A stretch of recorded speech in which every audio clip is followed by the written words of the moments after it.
Hey, what's up guys? Just had an epic first day of riding out here in Happo, Hakuba, Japan. It wasn't looking too promising in the morning, but we ended up finding some really sick powder. Honestly, one of the best powder runs that I've ever had.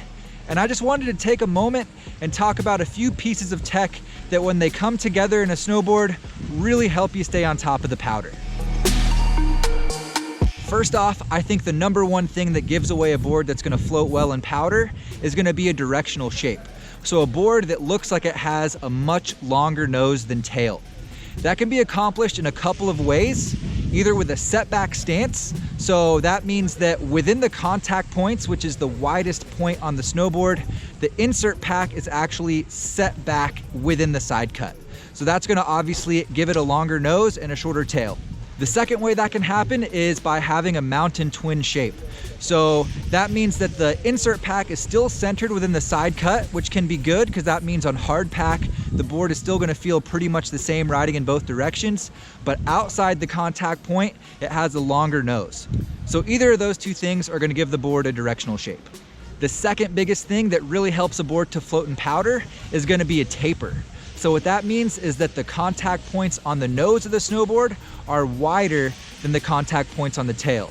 So it has a skinny tail and a wide, fat nose. So what that's gonna do is reduce the surface area on the tail of the snowboard and naturally drop that tail in the powder.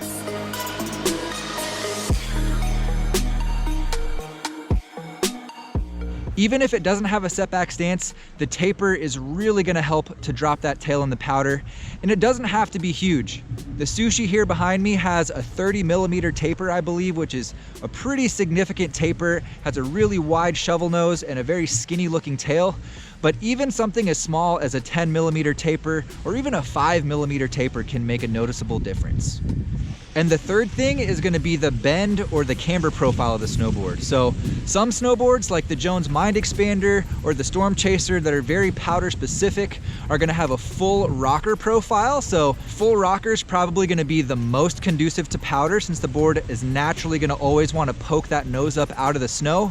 But having rocker in the nose is the most important thing. So on the Sushi behind me, we've got camber running from the front insert pack all the way down through the tail, and a significant rocker in the nose. So that does a couple of things. On hard pack, it's gonna have some stability and still gonna be a lot of fun for carving. And also when you have some pressure on the board and you're activating that camber, it's gonna lift up the rocker nose to help give more float in that deeper, softer snow. Even a board that's camber dominant but just has a little bit of rocker in the tips is still gonna help you out a lot in the powder.